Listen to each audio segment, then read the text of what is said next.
Waiting for the ads to be over.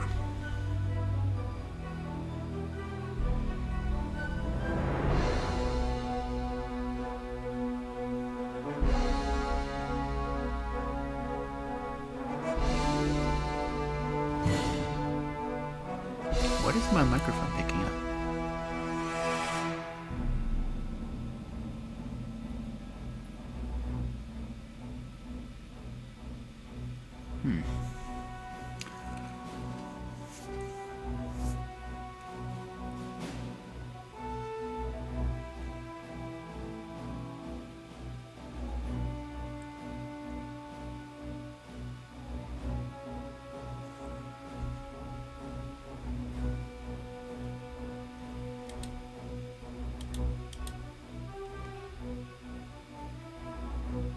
I really do promise I will get this thing put together right. Someday. It'd be great if I could hire someone to do it. But I'm broke, so.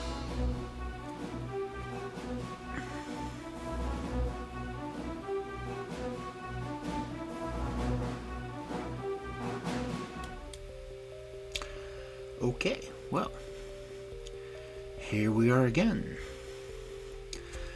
It is Thursday, so that means it is time for Tales from 221B. Which means more Sherlock Holmes stories. Might get 1 or 2 done tonight. Haven't looked to see how long they are, but when I announced it on Twitter which one was the first one, it's actually supposed to be one of his more well-known stories.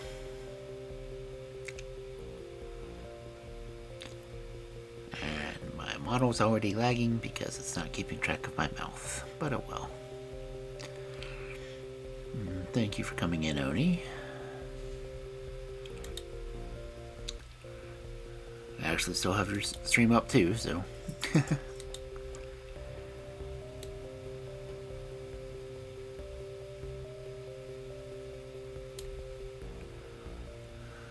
Ugh.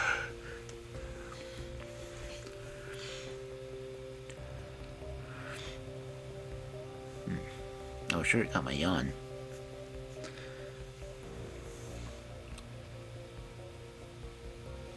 Why is it leaving my mouth open? Anyway, if you saw on Twitter, I lost my Amazon affiliation, so I don't get to sell for them anymore. But my book is still listed on their site. Links for those are down below if you really want a copy. I think most of the people that are in here and regulars probably already have a copy.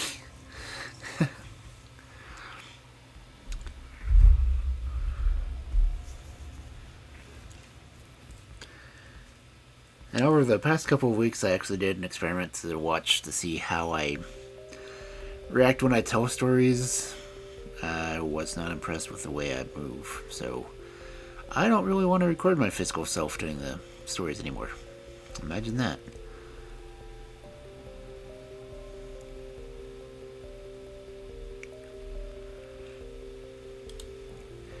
And if you happen to look down along the bottom screen, I have 2 different TTS programs right now. I have TTS Monster, and I have Blurp TTS, which is still in beta. I have not rigged my model up to the TTS yet, because, well, I tried, and the pet model that I have doesn't have standard mouth movement, so it wouldn't do me any good to do. So I spent $15 on that for no reason.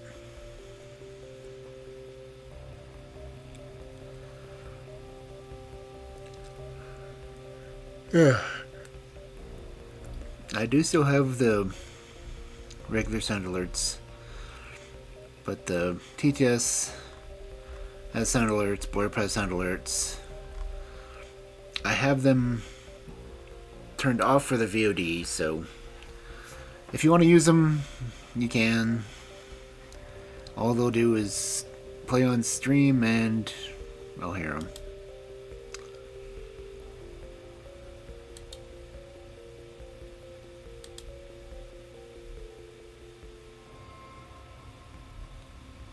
In fact, I'm testing one of the blurb ones right now.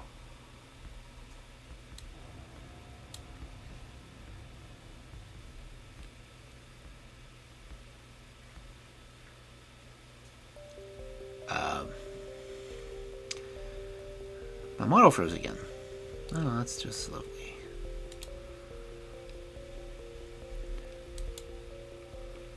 And I didn't hear the blurb go out.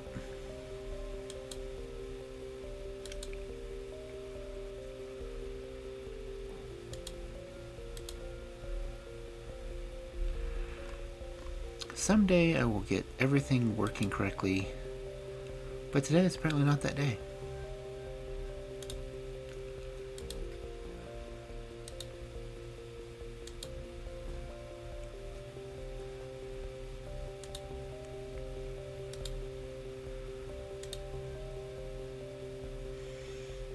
Why is my model freezing up?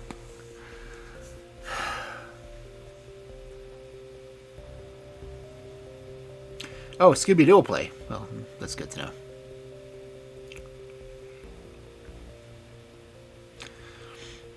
But anyway,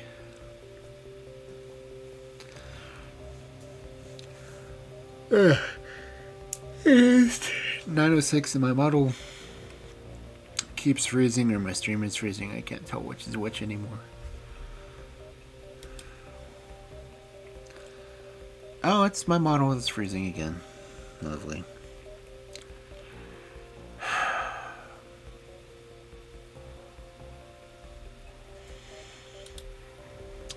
was like pulling it to question why I do this.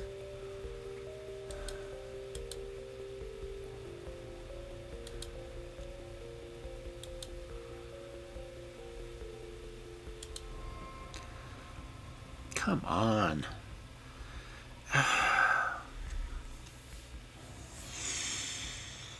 Well, let's get to the stories anyway.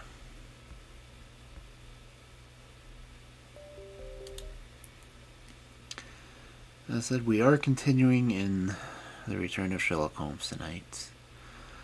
And the first story we have tonight is The Adventure of the Six Napoleons.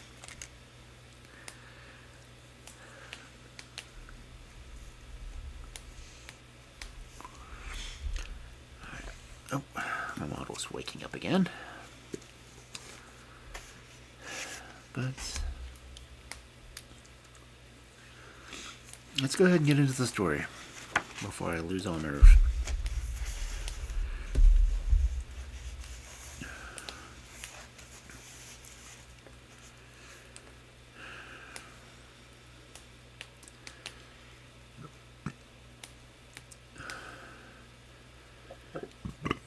Oh, excuse me.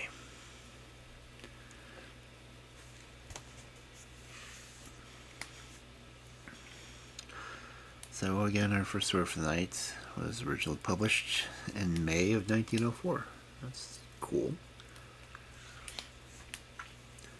It is The Adventure of the Seven Napoleons. It was no very unusual thing for Mr. Lestrade of Scotland Yard to look in upon us on the evening, and his visits were welcome to Sherlock Holmes, for they enabled him to keep in touch with all that was going on at the police headquarters. In return for the news which Lestrade would bring, Holmes was always ready to listen with attention to the details of any case upon which the detective was engaged, and was able occasionally, without any active interference, to give some hint or suggestion drawn from his own vast knowledge and experience. On this particular evening, Lestrade had spoken of the weather and of the newspapers. Then he had fallen silent, puffing thoughtfully at his cigar. Holmes looked keenly at him. "Anything remarkable at hand?" he asked. No, Mr. Holmes, nothing very particular." "Then tell me about it." Lestrade laughed. "Well, Mr. Holmes, there's no use denying that there is something on my mind, and yet it is such an absurd business that I hesitated to bother you about it. On the other hand, although it is trivial, it is undoubtedly queer, and I know that you have a taste for all that's set out of the common. But in my opinion, it comes more in Dr. Watson's line than yours. Disease, said I. Madness, anyhow, and a queer madness, too. You wouldn't think that there was anyone living at this time of day who had such a hatred for Napoleon the First that he would break any image of him that he could see. Holmes sank back in his chair. That's no business of mine, said he. Exactly, that's what I said, but when the man commits burglary in order to break images that are not his own, that brings it away from the doctor and on to the policeman. Holmes sat up again. Burglary? This is more interesting. Let me hear the details. Lestrade took out his official notebook and refreshed his memory from its pages. The first case reported was 4 days ago, said he. It was at the shop of Morse Hudson, who was a place for the sale of pictures and statues in the Kensington Road. The assistant had left the front shop for an instant when he heard the crash, and hurrying out he found a plaster bust of Napoleon, which stood in several other works of art, upon the counter, lying shivered to fragments. He rushed out to the road, but although several passerbys declared that they had noticed a man run out of the shop, he could neither see anyone nor could he find any means of identifying the rascal. It seemed to be one of those senseless acts of hooliganism which occur from time to time, but it was reported to the constable on the beat as such. The plaster cast was not worth more than a few shillings, and the whole affair appeared to be too childish for any particular investigation. The second case, however, was more serious and also more singular. It occurred only last night. In Kennington Road, and within a few hundred yards of the Morse Hudson shop, there lived a well-known medical practitioner named Dr. Barnicot, who has one of the largest practices upon the south side of Thames. His residence and principal consulting room is at Kennington Road, but he has a branch surgery and dispensary at Lower Brixton Road, 2 miles away. This Dr. Barnicot is an enthusiast admirer of Napoleon, and his house is full of books, pictures, and relics of the French Emperor. Some little time ago, he purchased from Morse Hudson 2 duplicate plaster casts of the famous head of Napoleon by the French sculptor Devine. One of these he placed in his hall in the house of Kennington Road, and the other in the mantelpiece of the surgery at Lower Brixton. Well, when Dr. Barnicot came down this morning, he was astonished to find that his house had been burgled during the night, and that nothing had been taken save the plaster head of the hall. It had been carried out and had been dashed savagely against the garden wall, under which its splinters fragments were discovered.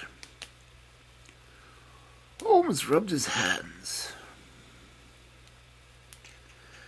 This is certainly very novel, said he.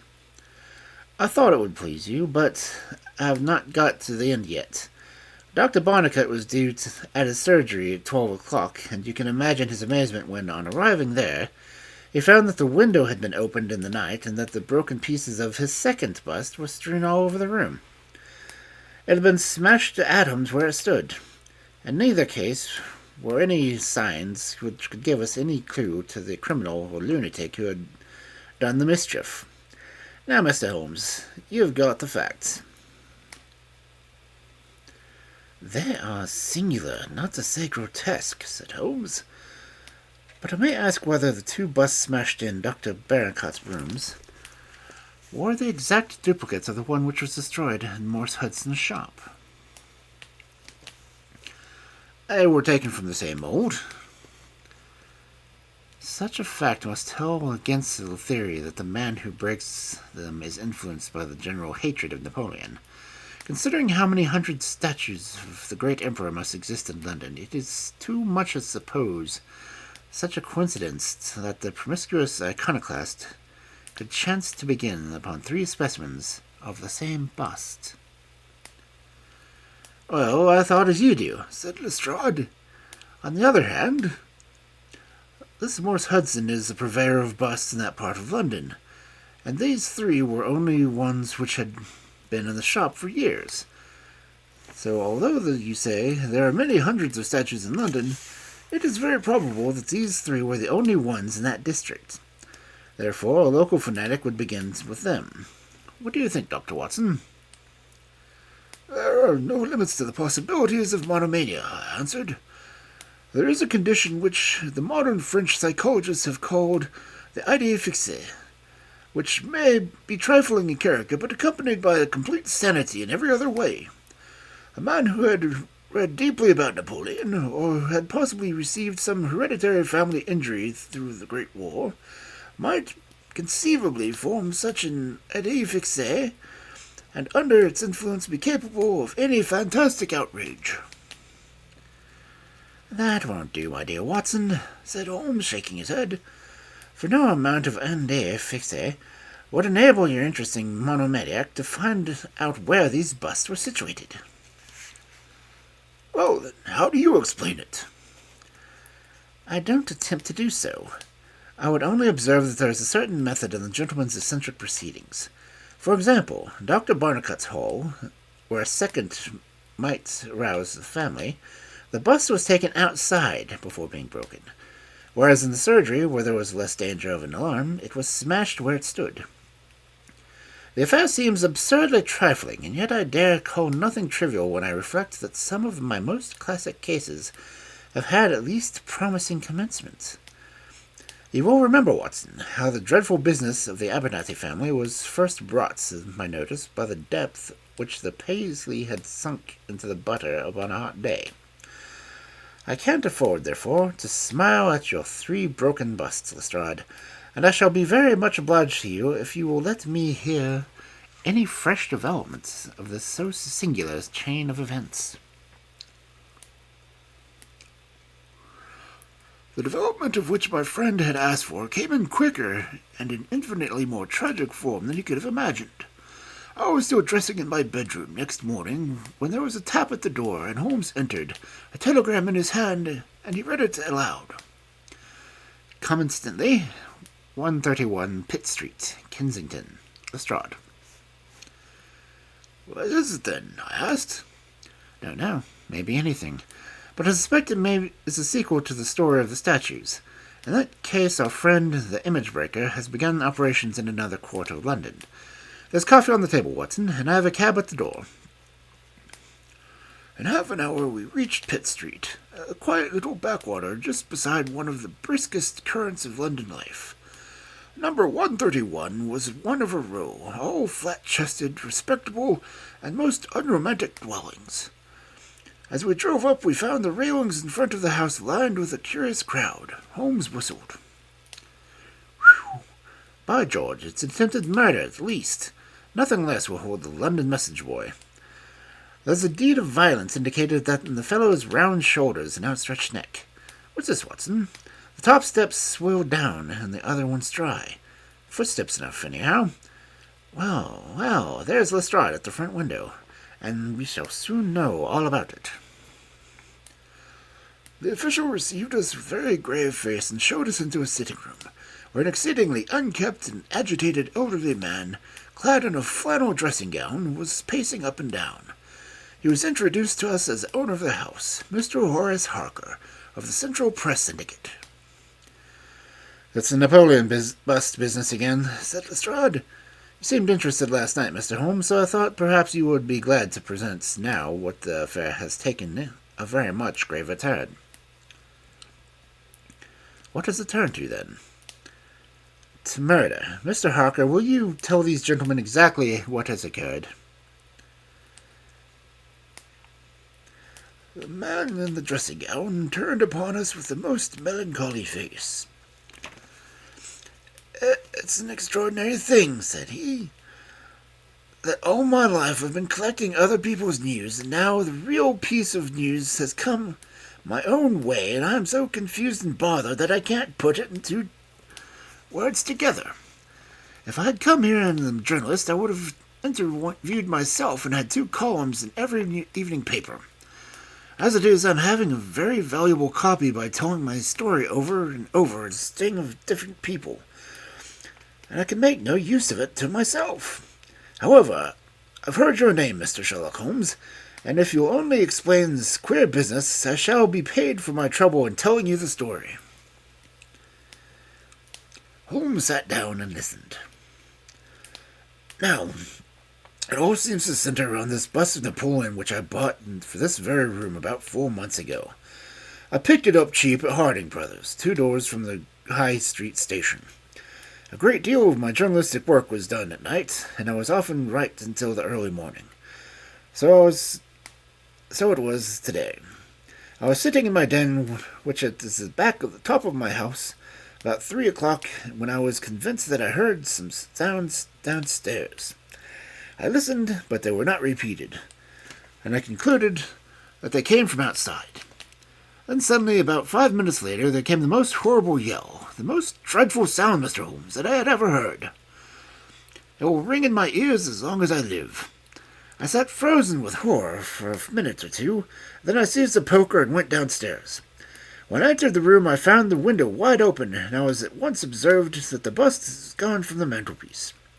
Why any burglar should take such a thing passes my understanding, for it was only a plaster cast with no real value whatsoever. You can see for yourself that anyone going out through that open window could reach the front doorstep by taking a long stride. This was clearly what the burglar had done, so I went around and opened the door. Stepping out into the dark, I nearly fell over a dead man who was lying there. I ran back for a light, and there was the poor fellow, a great gash in his throat and a whole piece swimming in blood. He lay on his back, knees drawn up and his mouth horribly open. I shall see him in my dreams. I had just time to blow on my police whistle, and then must have fainted, for I knew nothing more until I found the policeman standing over me in the hall." "Well, who was the murdered man?" said Holmes. "There's nothing to show who he was," said Lestrade. "You shall see the body at the mortuary, but we have made nothing of it up until now. He is a tall man, sunburned, very powerful, not more than 30. He was poorly dressed, and yet does not appear to be a laborer. A horn-handled clasp knife was lying in the pool of blood beside him. Whether it was the weapon which did the deed, or whether it belonged to the dead man, I do not know. There was no name on his clothing, nothing in his pockets save an apple, some string, a shilling map of London, and a photograph. Here it is. It was evidently taken by a snapshot of a camera.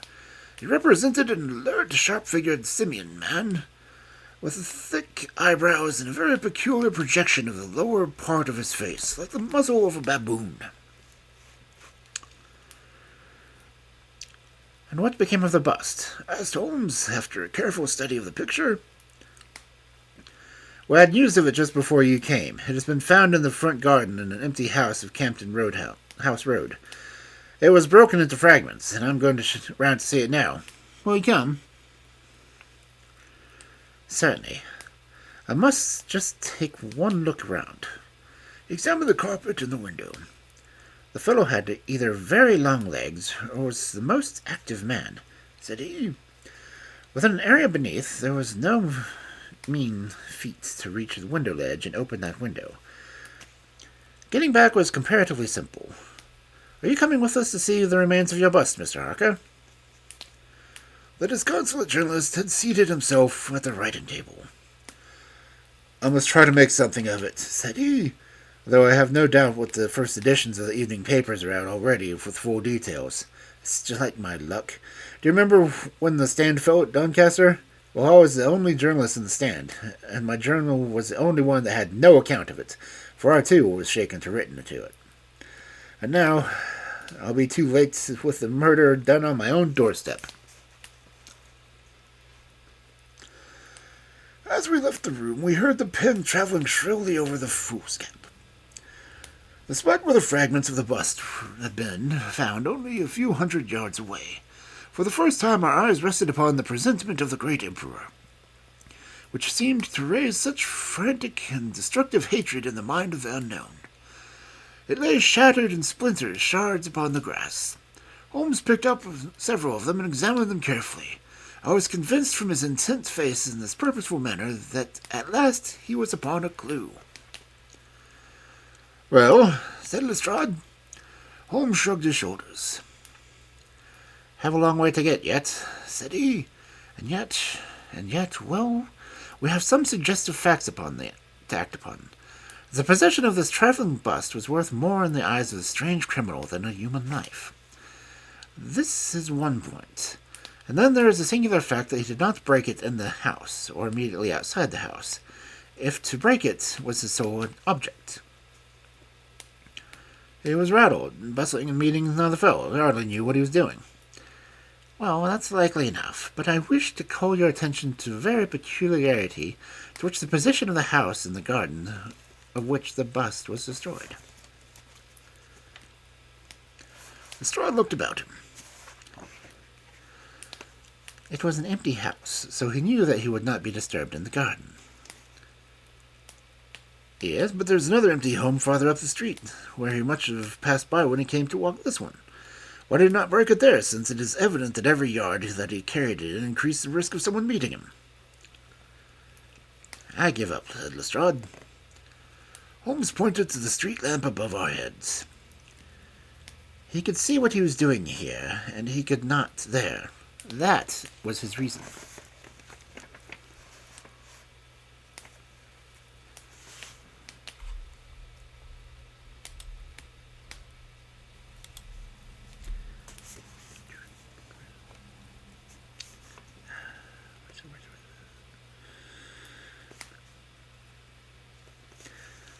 By Jove, that's true, said the detective. Now that I am come to think of it, Dr. Barnicot's bust was broken not far from his red lamp. Well, Mr. Holmes, what are we going to do with these facts?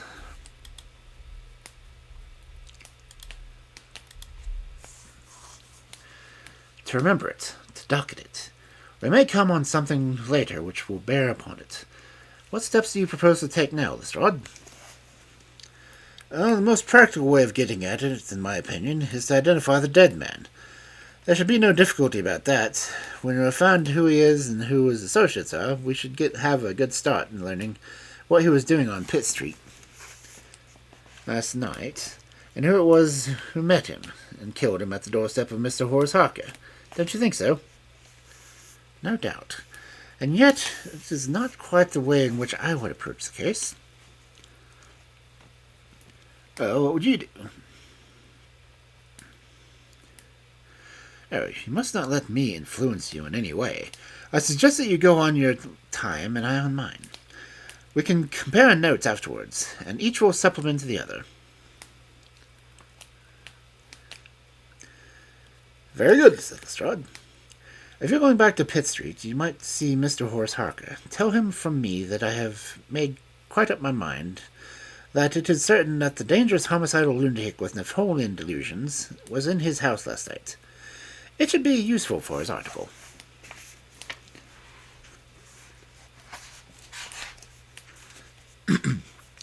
Lestrade stared. You don't seriously believe that? Holmes smiled. Don't I? Well, perhaps I don't. But I am sure that it will interest Mr. Horace Harker and the subscribers of the Central Press Syndicate. Now, Watson, I think that we shall find that we have a long and rather complex day's work before us. I should be glad, Lestrade, if you could make it convenient to meet us at Baker Street at 6 o'clock this evening. Until then, I should like to keep the photograph found in the dead man's pocket. It is possible that I may have to ask your company and assistance upon a small expedition which will be undertaken tonight, if my chain of reasoning should prove to be correct. Until then, goodbye and good luck. Sherlock Holmes and I walked together to the High Street, where he stopped at the shop of Harding Brothers, whence the bus had been purchased. A young assistant informed us that Mr. Harding would be absent until the afternoon, and that he himself was a newcomer who could give us no information. Holmes's face showed his disappointment and annoyance. Well, we can't expect to have it all our own way, Watson, he said at last. We must come back in the afternoon, if Mr. Harding will not be here until then. I am, as you no doubt surmised, endeavoring to trace these busts to their source, in order to find if there is not something particular which may account for their remarkable fate. Let us make for Mr. Morse Hudson of the Kennington Road and see if we can throw any light upon the problem. A drive of an hour brought us to the picture dealer's establishment. He was a stout, small man with a red face and a peppery manner. Yes, sir, on my very counter, sir, he said. What we pay rates and taxes for, I don't know. If any good ruffian can come in and break one's goods. Yes, sir, it was I who told Dr. Barnacle of the two statues. Disgraceful, sir. The nihilist plot. That's what I'd make it.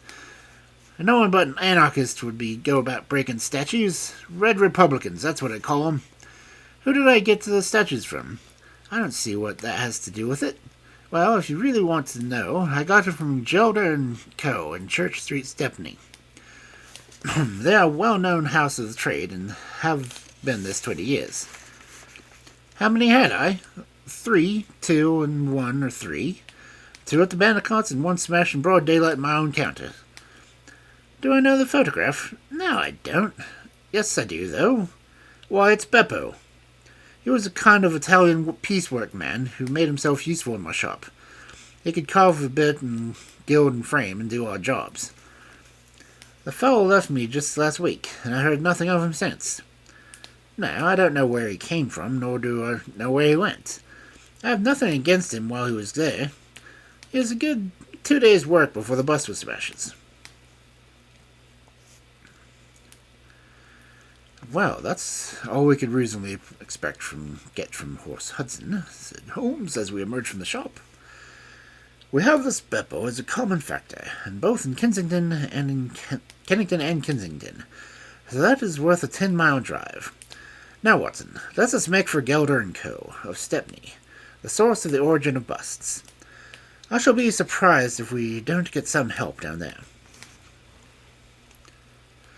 In rapid succession, we passed through the fringe of the fashionable London, Hotel London, theatrical London, literary London, commercial London, and finally, maritime London, till we came to a riverside city of 100,000 souls, where the tenement houses swelter in the reek of the outcasts of Europe. Here, in a broad thoroughfare, once the abode of both these city merchants, we found the scripture works for which we searched. Outside was a considerable yard full of monumental masonry. Inside was a large room in which 50 workers were carving and molding. The manager, a big blond German, received us civilly, and gave a clear answer to all Holmes's questions. A reference to his book showed that hundreds of casts had been taken from a marble copy of Devine's Head of Napoleon, but that the 3 which had been sent to Morse Hudson a year or so before had been half of the batch of the 6. The other 3 being sent to Harding Brothers of Kensington. There was no reason why those 6 should be different from any other casts. He could suggest no possible cause why anyone would wish to destroy them. In fact, he laughed at the idea. Their wholesale price was 6 shillings, but the retailer would get 12 or more.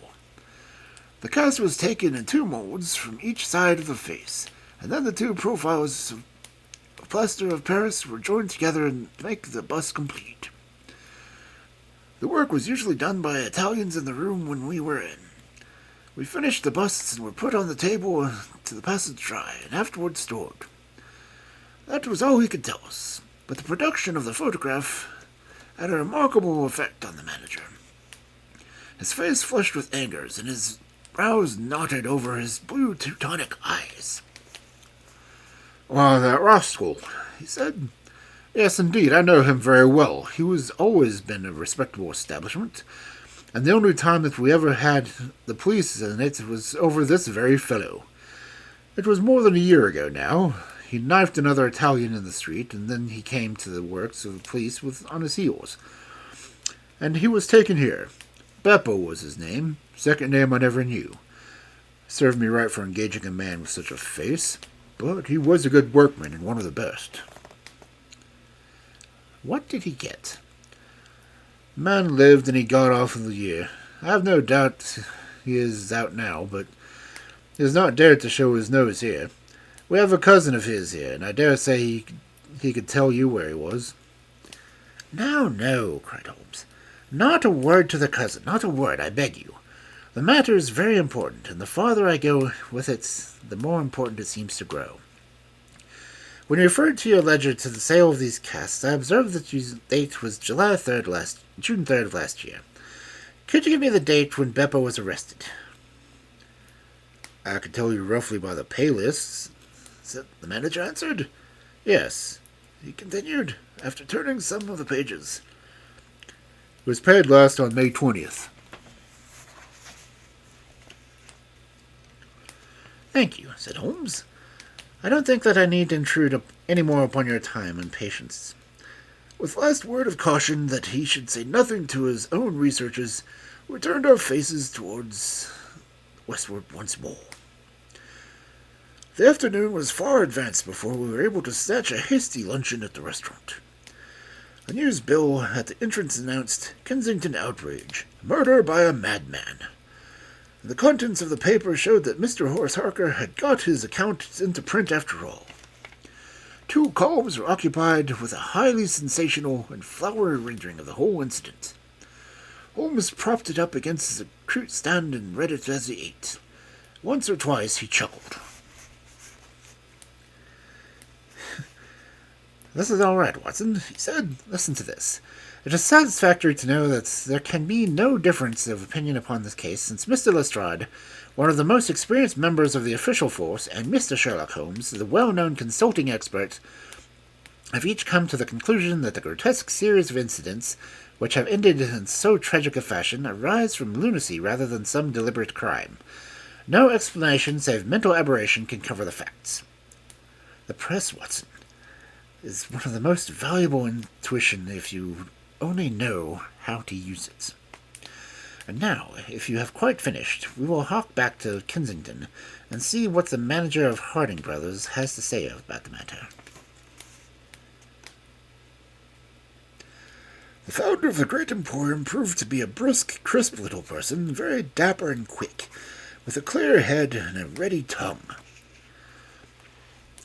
Yes, sir, I've already read the account of the evening papers. Mr. Horace Harker is a customer of ours. We supplied him with the busts some months ago. He ordered 3 busts of that sort from Gelder and Co. and Stepney. They're all sold now. To whom? Oh, I dare say by consulting our sales book you could very easily be told. Yes, we have the entries here.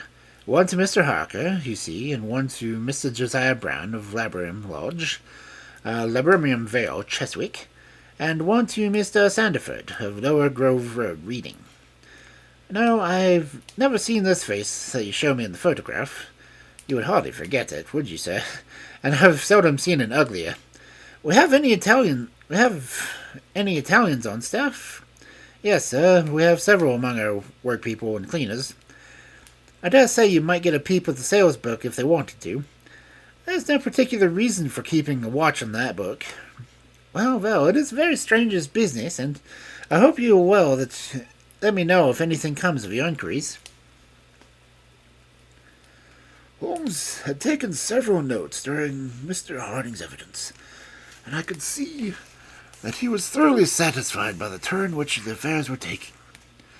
He made no remark, however, save that, unless we hurried, we should be late for our appointment with Lestrade. Sure enough, when we reached Baker Street, the detective was already there, and we found him pacing up and down in a fever of impatience. His look of importance showed that his day's work had not been in vain. Well, he said. Well, look, Mr. Holmes, we have had a very busy day, and not entirely a wasted one, my friend explained. We have seen both the retail as also the wholesale manufacturer. I can trace each of the busts now from the beginning. The busts? Cried Lestrade. Well, Mr. Holmes, you have your own methods. It's not for me to say that the word against them, but I think I have done a better day's work than you. I've identified the dead man. You don't say. I found a cause for your crime. Splendid. I have an investigator who takes a specialty in Saffron Hill in the Italian quarter. Well, the dead man had some Catholic emblem around his neck, and so, along with his colour, made me think that he was from the south. Inspector Hill knew him at the moment he caught sight of him. His name is Pietro Vesuni, of Naples, and he was one of the greatest cutthroats in London. He was connected with the Mafia, which, as you know, is a secret political society, enforcing its decrees by murder. Now you see how the affairs begin to clear up. The other fellow was probably an Italian also, and the member of the Mafia. He has broken in some rules in some fashion. Pietro was set upon his track, probably the photograph in the pocket of the man himself, so that he may not knife the wrong person. He dogs the fellow, sees him enter the house. He waits outside for him, and in the scuffle he receives his own death wound. How is that, Mr. Holmes? Holmes clapped his hands approvingly. Excellent, Lestrade, excellent, he cried. But I didn't quite follow your explanation of the destruction of the busts. The busts! You never get your head out of those busts. After all, that is nothing. Petty larceny, 6 months at the most. It is a murder that is really investigating, and I tell you that I am gathering all the threads into my hands. And the next stage.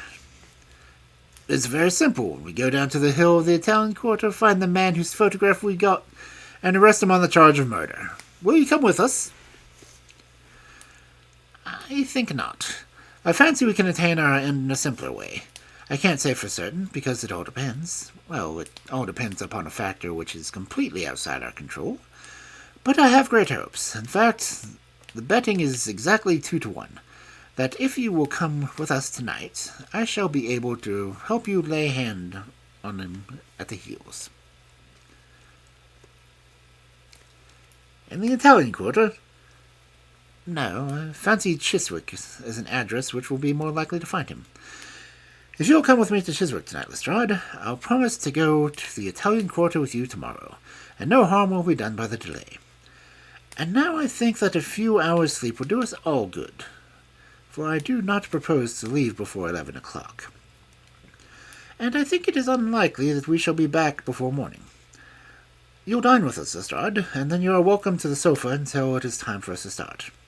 In the meantime, Watson, I should be glad if you would ring for an express messenger, for I have a letter to send, and it is important that it should go out at once.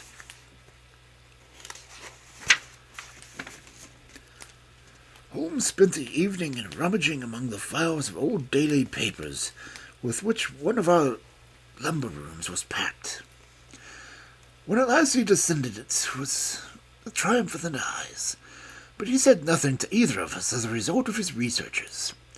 For my own part, I had followed step by step the methods by which he traced the various windings of the complex case, and though I could not yet perceive the goal which we would reach, I understood clearly that Holmes expected this grotesque criminal to make an attempt upon the 2 remaining busts, one of which I remembered was in Chiswick.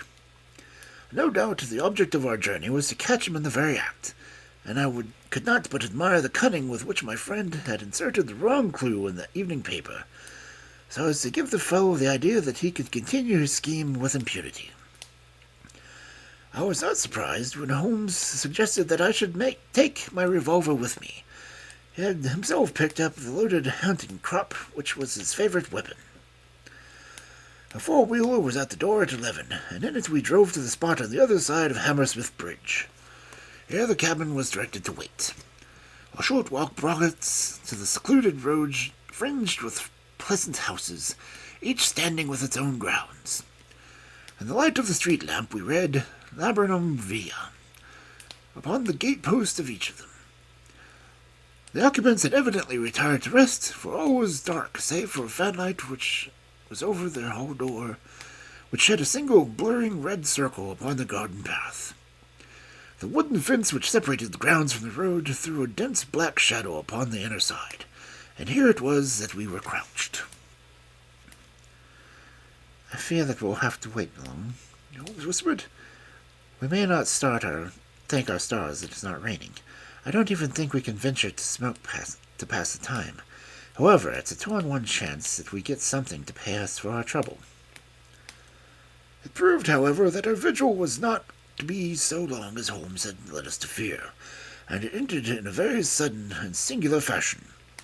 In an instant, without the least sound to warn us of his coming, the garden gate swung open, and a lithe, dark figure, as swift and active as an ape, rushed up the garden path.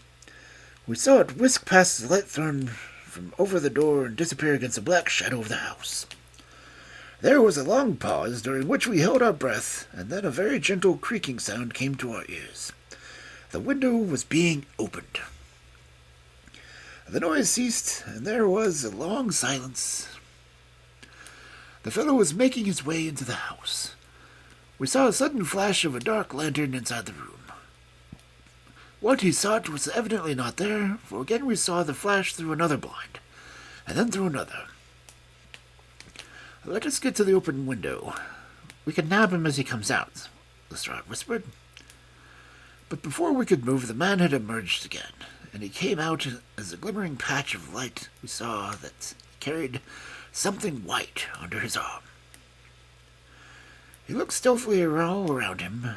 The silence of the street deserted and reassured him.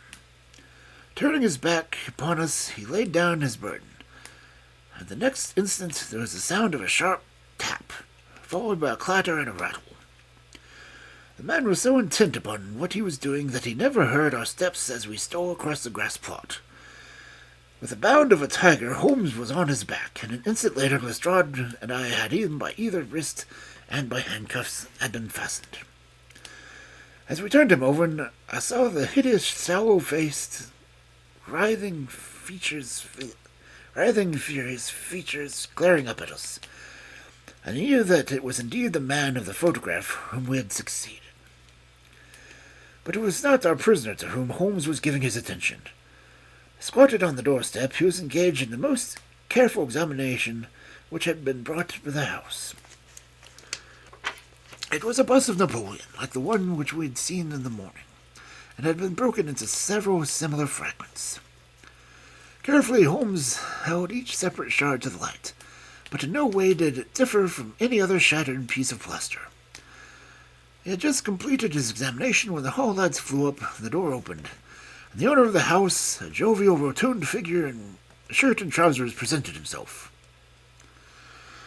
"Mr. Josiah Brown, I suppose?" said Holmes.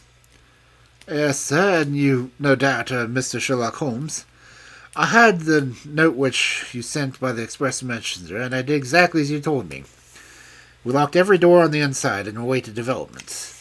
I'm very glad to see that you've got the rascal. I hope, gentlemen, that you will come in and have some refreshment." However, Lestrade was anxious to get his man into safe quarters, so within a few minutes our cab had been summoned, and we were all four upon our way to London. Not a word would our captive say, but he glared at us from the shadows of his matted hair, and once, when my hand seemed within reach, he snapped at it like a hungry wolf. We stayed long enough that the police station searched his clothing revealed nothing save a few shillings and a long sheath knife, the handle of which he bore the copious traces of recent blood. "That's right," said Lestrade as we parted. "He'll knows all these gentry, and we'll give him the name. You're right by the theory of the Mafia will work out all right, but I'm sure I am exceedingly obliged to you, Mr. Holmes, for the workmanlike way in which you laid hands upon him. I don't quite understand it all yet." "I fear it is rather too late an hour for explanations," said Holmes. "Besides, there are one or two details which are not finished off, and it is one of those cases which are not worth working out to the very end. If you will come round once more to my rooms at 6 o'clock tomorrow, I think I shall be able to show you that even now you have not grasped the entire meaning of this business, which presents some features which make it absolutely original in the history of crime. If ever I permit you to chronicle any more of my little problems, Watson, I foresee that you will enliven your pages by the account of the singular adventure of the Napoleonic busts." When we met again in the evening, Lestrade was furnished with much information concerning our prisoner. His name, it appeared, was Beppo, second name unknown. He was a well-known ne'er-do-well among the Italian colony. He had once been a skilled sculptor and had earned an honest living, but he had taken to evil courses and had twice already been in jail, once for petty theft, and once, as we had already heard, for stabbing a fellow countryman. He could not talk English perfectly well. His reasons for destroying the busts were still unknown, and he refused to answer any questions upon the subject. but the police had discovered that the same busts might very well have been made by his own hands, since he was engaged in the class of work as the establishment of Gelder and Co. To all this information, much of which we already knew, Holmes listened with polite attention, but I, who knew him so well, could clearly see that his thoughts were elsewhere, and I detected a mixture of mingled uneasiness and expectation beneath that mask which he has wont to assume. At last he stared in his chair with his eyes brightened. There had been a ring at the bell. A minute later we heard steps upon the door. An elderly, red-faced man with grizzled side whiskers was ushered in. In his right hand he carried an old-fashioned carpet-bag, which he placed upon the table. "Mr. Sherlock Holmes here." My friend bowed and smiled. "Mrs. Sandford, of Reading, I suppose?" said he. "Yes, I fear I'm a little late, but the trains were awkward. You wrote me about a bust that was in my possession." "Exactly. I have your letter here. You said, 'I desire to possess a copy of Devine's Napoleon, and I'm prepared to pay you £10 for one, which is in your possession.' Is that right?" "Certainly." "Well, I was very much surprised at your letter, for I could not imagine how you knew that I owned such a thing." "Of course you must have been surprised, but the explanation is very simple. Mr. Harding, of Harding Brothers, said that he had sold you the last copy, and he gave me your address." "Oh, that was it, was it? Did he tell you what I paid for it?" "No, he did not."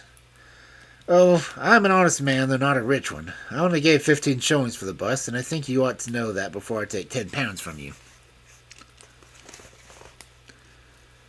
"I'm sure the sculpture does you honor, Mrs. Sandford, but I've named that price, so I intend to stick to it."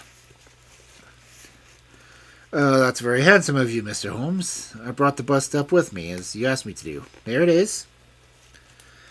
He opened his bag, and at last we saw placed upon our table a complete specimen of that bust which we had already seen more than once in fragments. Holmes took a paper from his pocket and laid a £10 note upon the table. "Your kindness on the papers, Mr. Sandford, in the presence of our witnesses. It is simple to say that you transfer every possible right you ever had in the bust to me. I am a methodical man, you see, and you never know what turn events may take afterwards. Thank you, Mr. Sandford. Here's your money. I wish you a very good evening."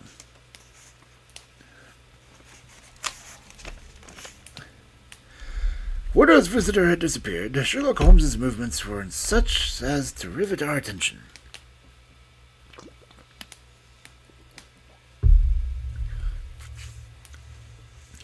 He began taking a clean white cloth from the drawer and laying it over the table. Then he placed the newly acquired bust in the center of the cloth. Finally, he plucked up his hunting crop and struck Napoleon a sharp blow on the top of the head. The figure broke into fragments, and Holmes bent eagerly over the shattered remains. Next instant, there was a loud shout of triumph. He held up one splinter, in which was a round object that was fixed like a plum in a pudding. "Gentlemen," he cried, "let me introduce you to the famous Black Pearl of the Borgias." Lestrade and I sat silent for a moment, and then, with a spontaneous impulse, we both broke out clapping as well-wrought crisis of a play. The flush of color sprang to Holmes's pale cheeks, and he bowed to us like a master dramatist who receives an homage to his audience. It was at such moments that, for an instant, he ceased to be the reasoning machine and betrayed his human love and admiration for the applause. The same singular, proud, reserved nature which turned away from the disdain of popular notoriety was capable of being moved to its depths by spontaneous wonder and praise from a friend. "Yes, gentlemen," he said, "it is the most famous pearl now existing in the world, and it has been my good fortune, by a connected chain of inductive reasoning, to trace it to the Prince of Kalkuma's bedroom at the Dacre Hotel, where it was lost. To the interior of this, the last of the 6 busts of Napoleon which were manufactured by Gendler and Company of Stepney. You remember, Lestrade, the sensation caused by the disappearance of the valuable jewel, and the vain efforts of the London police to recover it. I was consulted upon the case, and I was unable to throw any light upon it. Suspicion fell upon the maid of the princess, who was an Italian, and it was proved that she had a brother in London. But we failed to trace any connection between them. The maid's name was Lucretia Venucci, and there is no doubt in my mind that this is Pietro, who was murdered 2 nights ago, was her brother. I've been looking up the dates for the old files in my paper, and I find that the disappearance of the pearl was exactly 2 days before the arrest of Beppo for some crime of violence, an event which took place at the factory of Gelder & Co., at the very moment when the busts were being made. Now you clearly see the sequence of events, though you see them, of course, in the inverse order in which they were presented themselves to me. Beppo had the pearl in his possession. He may have stolen it from Pietro. He may have been Pietro's confederate. He may have been a go-between between Pietro and his sister. It is of no consequence to us which is the correct solution. The main fact is that he had the pearl, and at the moment when it was in his person he was pursued by the police. He made for the factory by which he worked, and he knew that he had only a few minutes to conceal the enormously valuable prize, which was otherwise to be found on him when he was searched.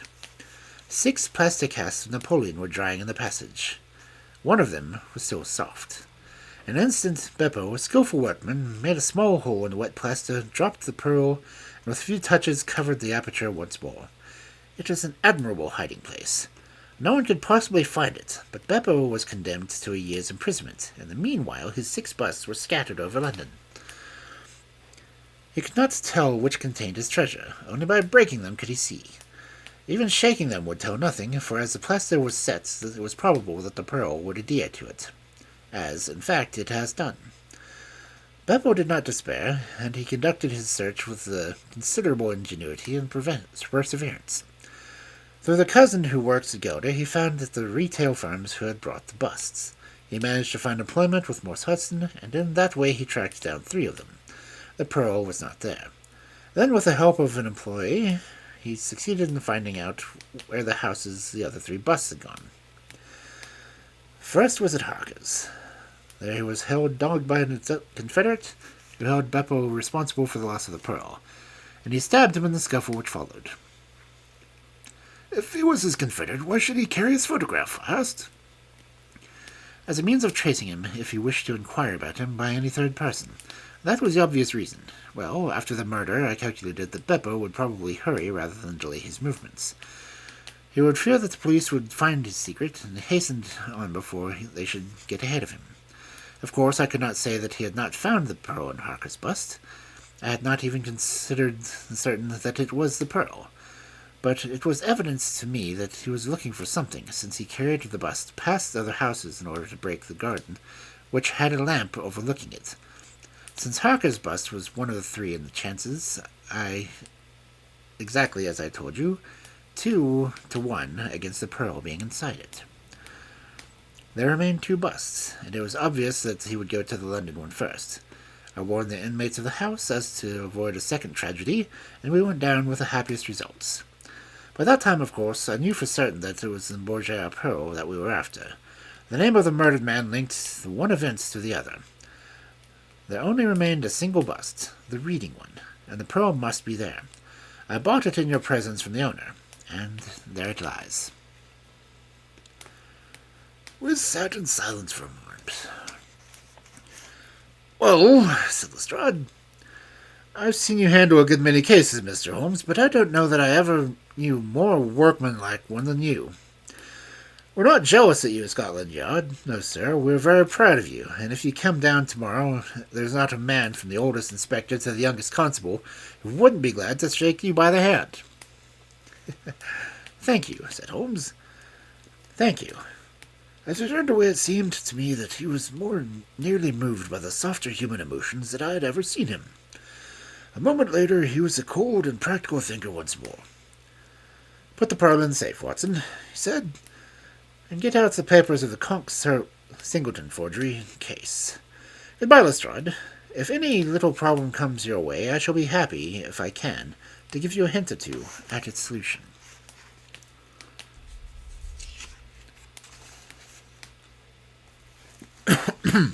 Oh. Thank you for the hydrate, Guilty. I did drink while we did that, so.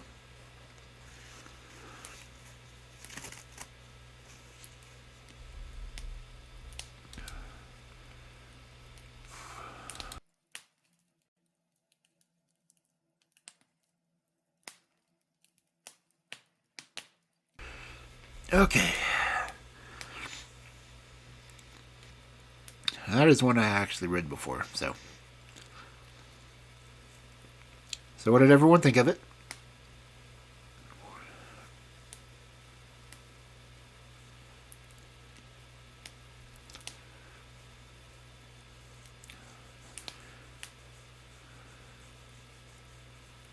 Ow.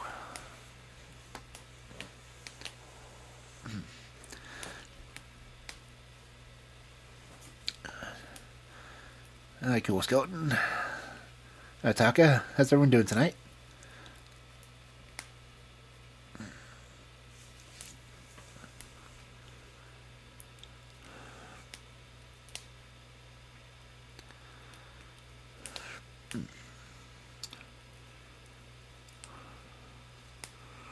No problem. I'll probably still get one more story done, so.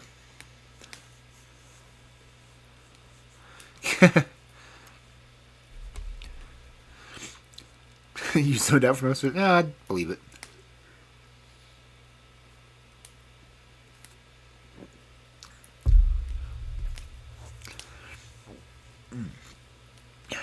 I've been told by a lot of people that they fall asleep listening to me.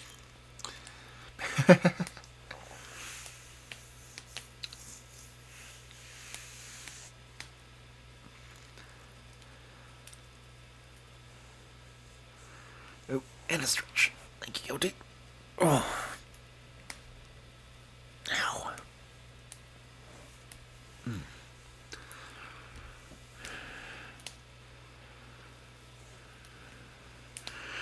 Let's see. I want to see how long that story was, page-wise.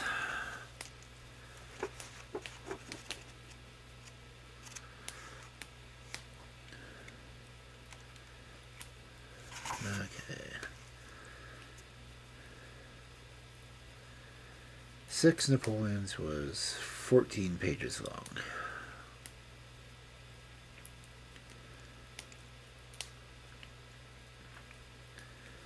The next one is only 12. Oh, that'll be easier.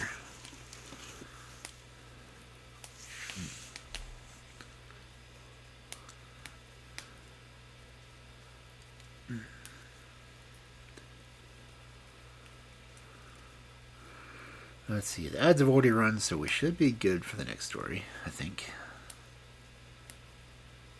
I guess the ads are over, aren't they?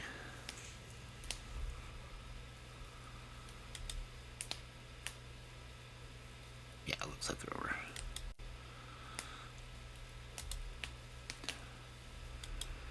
Okay, another drink.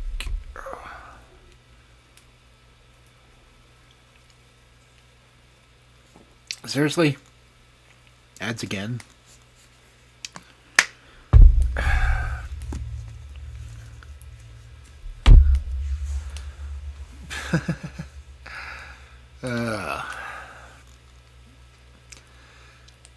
I will wait until the ads are over, then I'll read the next one.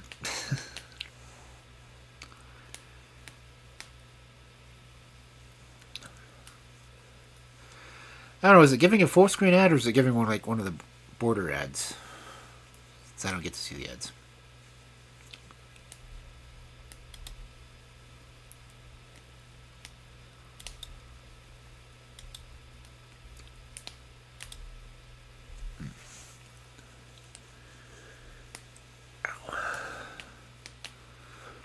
Now, I guess if you can't hear me, you're in the ad, so that would probably mean they're full screen.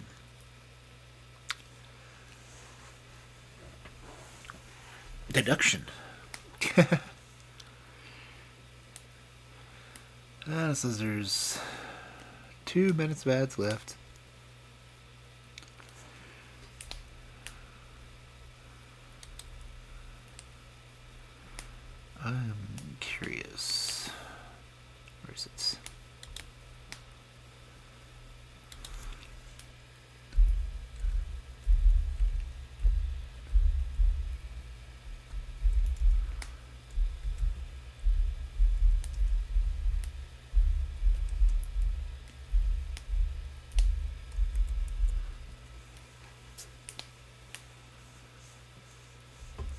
will it work? I'm curious.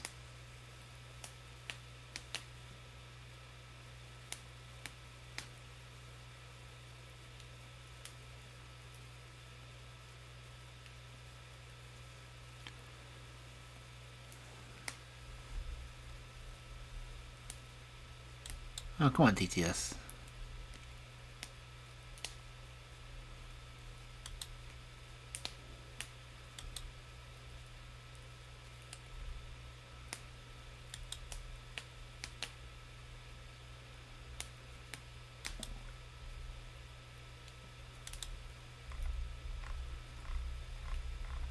Why is it not triggering?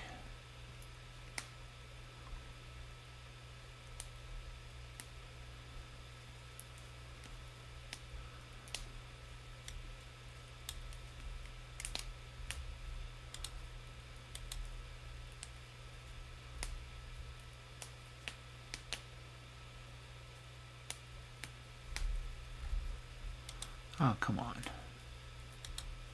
I'm gonna have to set that up again.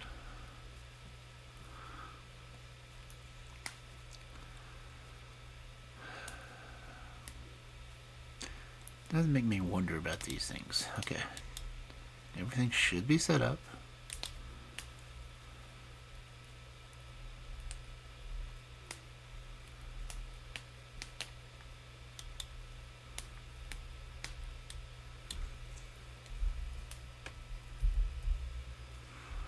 Okay, there.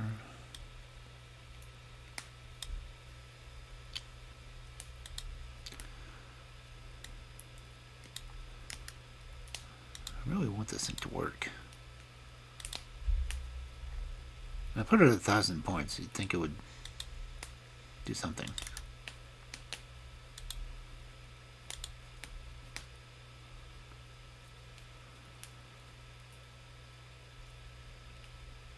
Or do not have it set up on here.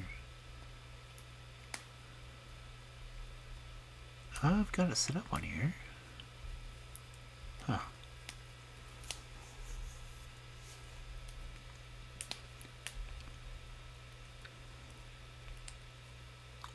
Weird.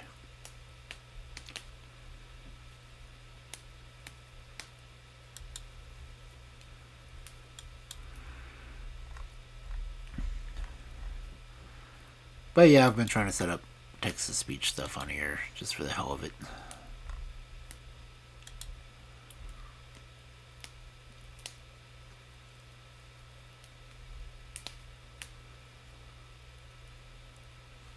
Oh well.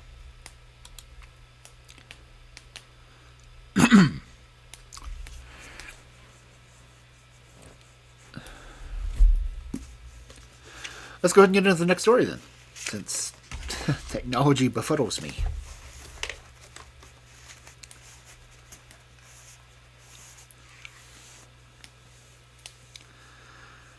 Let's see, this one was from June of 1904.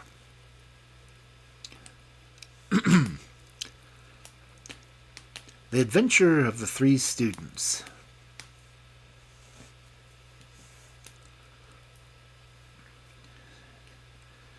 It was in the year 95 that the combination of events into which I need not enter caused Mr. Sherlock Holmes and myself to spend some weeks in one of our great university towns, and it was during this time that the small but instructive adventure which I am about to relate befell us.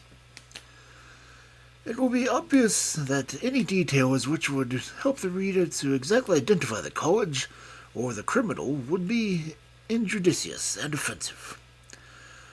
So painful a scandal may well be allowed to die out. With due discretion, and incident itself, however, may be described, since it serves to illustrate some of those qualities for which my friend was remarkable. I will endeavor in my statement to avoid such terms as would serve to limit the events to any particular place, and give a clue as to the people concerned. We were residing at the time in a furnished lodgings close to the library where Sherlock Holmes was pursuing some laborious researches in the early English charters. Researches which led to results so striking that they may be the subject of one of many future narratives. Here it is that one evening we received a visit from an acquaintance of mine, Mr. Hilton Soames, tutor and lecturer at the College of St. Luke's. Mr. Soames was a tall, spare man with a nervous kind and excitable temperament. I had always known him to be restless in his manner, but on this particular occasion he was in such a state of uncontrollable agitation that it was clear that something was very unusual had occurred. I trust, Mr. Holmes, that you will spare a few hours of your valuable time. We have had a very painful incident at St. Luke's, and had really, but for the happy chance of your being in town, I should have been at a loss of what to do. I am very busy right now, and desire no distractions, my friend answered. I should much prefer that you called on the aid of the police. No, my dear sir, such a course is utterly impossible.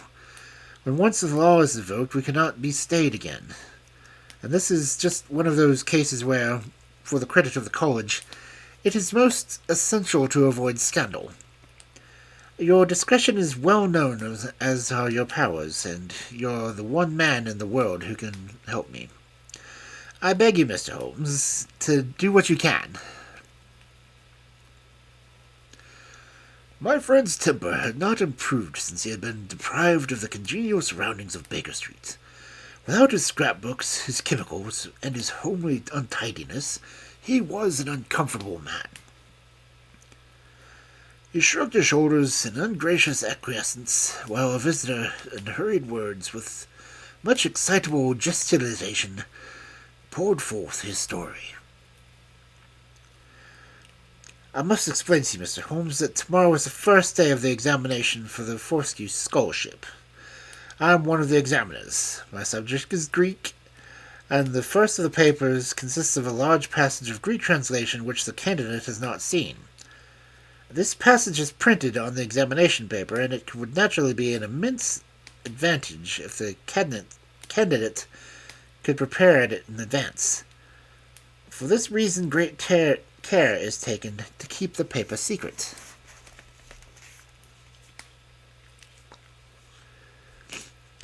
Today, about 3 o'clock, the proofs of this paper arrived from the printers, and the exercise consists of half a chapter of treatises. I had to read it over carefully, for the text must be absolutely correct. At 4:30, my task was not yet completed. I had, however, promised to take tea in the friend's room, and so I left the proof on my desk. I was absent rather more than an hour. You are aware, Mr. Holmes, that our college doors are double, the green glazed ones within, a heavy oak one without. As I approached the outer door, I was amazed to see a key in it. For an instant I imagined that I had left my own there, but on feeling it in my pocket I found that it was all right. The only duplicate which existed, so far as I knew, was that which belonged to my servant, Bannister, a man who looked after my room for 10 years, and whose honesty is absolutely above suspicion. I found that the key was indeed his, and that he had entered the room to know if I wanted tea, and that he had very carelessly left the key in the door when he came out. His key and his visit to my room must have been within a very few minutes of my leaving it.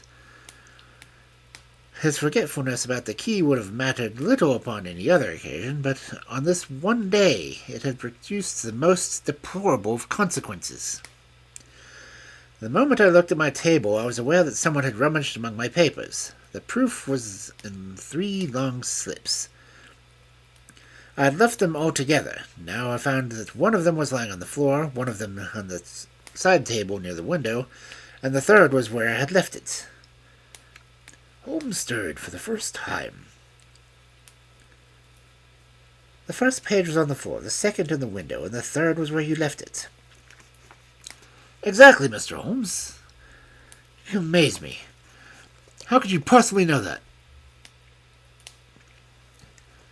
Pray continue with your very interesting statement. For an instant I imagined the banister had taken the unpardonable liberty of examining my papers. He denied it, however, with the utmost earnestness, and I am convinced that he was speaking the truth.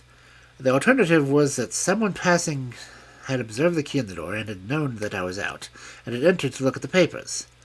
A large sum of money is at stake, for the scholarship is a very valuable one, and an unscrupulous man might very well run risk in order to gain an advantage over his fellows. Bannister was very much upset by the incident. He had nearly fainted when he found that the papers had undoubtedly been tampered with. I gave him a little brandy and left him collapsed in the chair while I made the most careful examination of the room. I soon saw that the intruder had left other traces of his presence.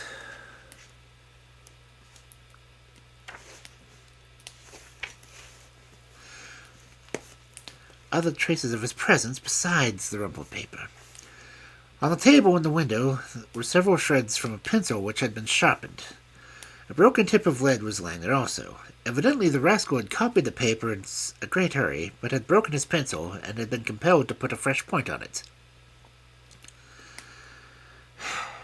"Excellent," said Holmes, who was recovering his good humor at his attention, became more engrossed with the case. "Fortune has been your friend." "That was not all. I have a new writing table with a fine surface of red leather. I was prepared to swear, and so was Bannister, that it was smooth and unstained. Now I found a clean cut on it about 3 inches long. Not a mere scratch, but a positive cut. Not only this, but the table I found a small ball of black dough or clay with specks of something that looked like sawdust in it. I am convinced that these marks were left by the man who rifled the papers. There are no footmarks, and no other evidence to be his identity. I was at my wit's end when suddenly this happy thought occurred to me that you were in town, and I came straight round to put the matter into your hands. Do help me, Mr. Holmes. You see my dilemma. Either I must find the man, or else the examination must be postponed until fresh papers can be prepared. And since this cannot be done without an explanation, there will ensue a hideous scandal, which will throw a cloud not only on the college, but on the university. Above all things, I desire to settle the matter quietly and discreetly." "I shall be happy to look into it, and to give you such advice as I can," said Holmes, rising and putting on his overcoat. "The case is not entirely devoid of interest. Had anyone visited you in your room after the papers came to you?" "Yes, young Delardras, an Indian student who lives in the same stair. He came in to ask me some particulars about the examination." "For which he was ended?" "Yes, and the papers were on your table." "To the best of my belief, they were rolled up, but might be recognized as proofs." "Possibly." "No one else in your room?" "No. Excuse me. Did anyone know that these proofs would be there?" "No one save the printer." "Did this man Bannister know?" "Oh, certainly not. No one knew." "Where's Bannister now?" "He was very ill, poor fellow. I left him collapsed in the chair. I was in such a hurry to come see you." "You left your door open?" "I locked up the papers first." "Then it amounts to this, Mrs. Holmes, that unless the Indian student recognized the roll as being proofs, the man who tampered with them then came upon them accidentally, without knowing that they were there." "So it seems to me." Holmes gave an enigmatic smile. "Well," he said, "let us go round. Not one of your cases, Watson. Mental, not physical. All right, come in if you want. Now, Mrs. Holmes, at your disposal."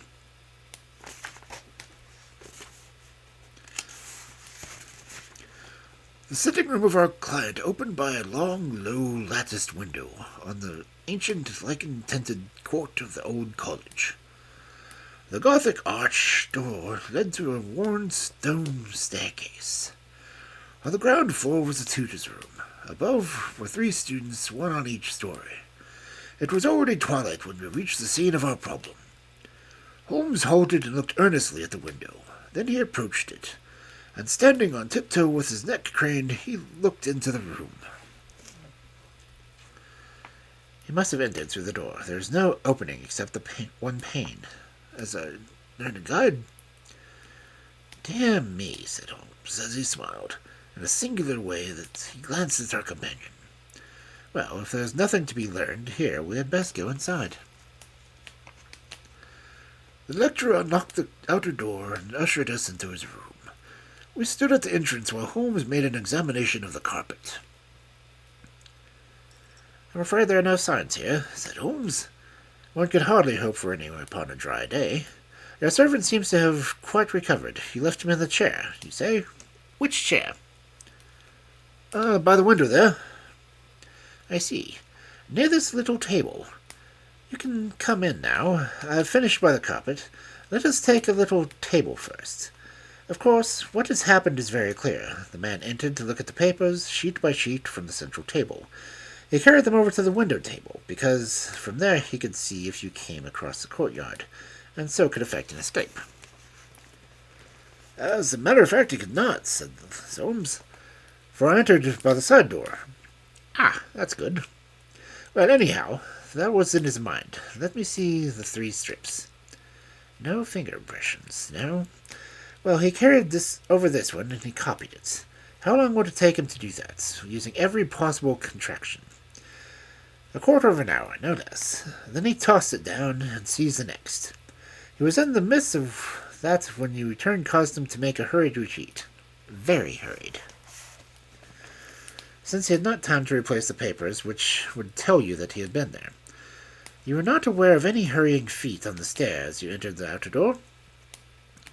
No, I can't say I was. Well, he wrote so furiously that he broke his pencil, and had, as you observe, to sharpen it again. This is of interest, Watson. The pencil was not an ordinary one. It is above the usual size with a soft lead. The outer color was dark blue, and the maker's name was printed in silver lettering, and the piece remaining is only about 1.5 inches long. Look at such a pencil, Mrs. Holmes, and you will have got your man. When I add that he possesses this large, very blunt knife, you have an additional aid. Mr. Soames was somewhat overwhelmed by this flood of information. I can follow the other points, he said, but really, in the matter of the length of his... Holmes held out a small chip with the letters NN, and a space of clear wood after them. You see. No, I fear that even now... Watson, I've always done you an injustice. There are others. What could this NN be? It is the end of a word. You are aware of the Johann Faber, the most common maker's name. It is not clear that there is such of a pencil. Left is usually followed by a John. He held a small table sideways and an electric light.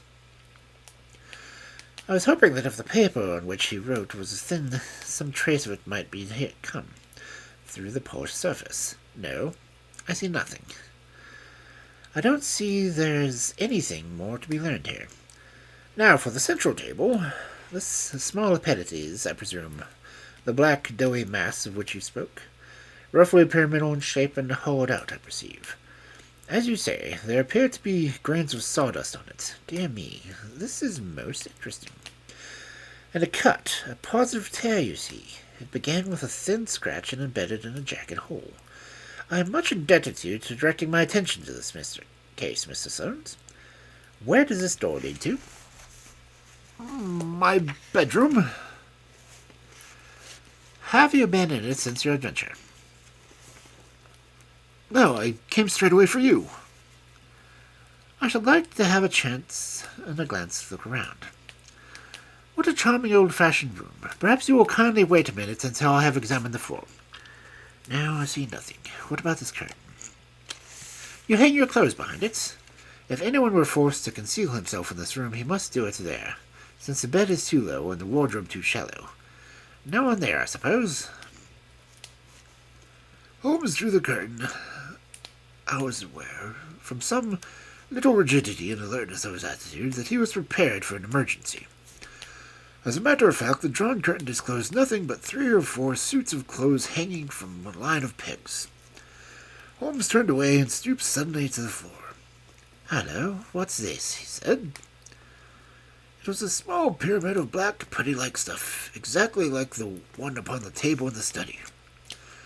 Holmes held it in the open palm, with the glare of an electric light.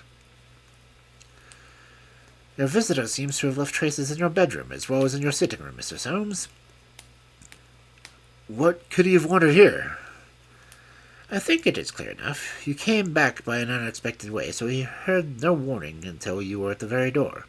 What could he do? He caught up everything he could and would betray himself, and he rushed into your bedroom to conceal."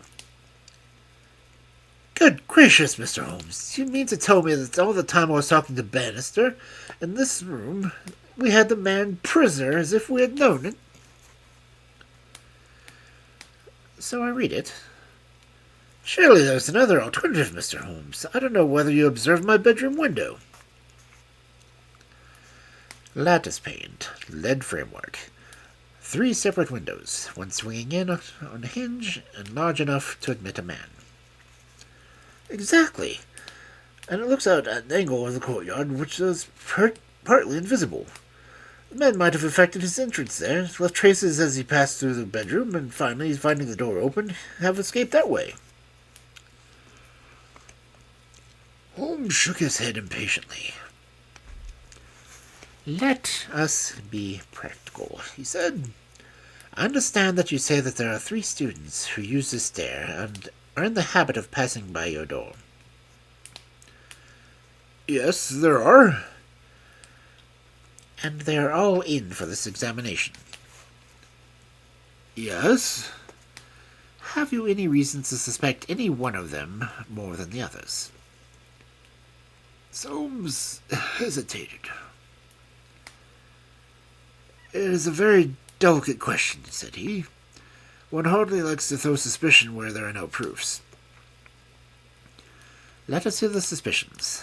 I will look after the proofs." "I will tell you, then, in a few words, the character of the 3 men who inhabit these rooms.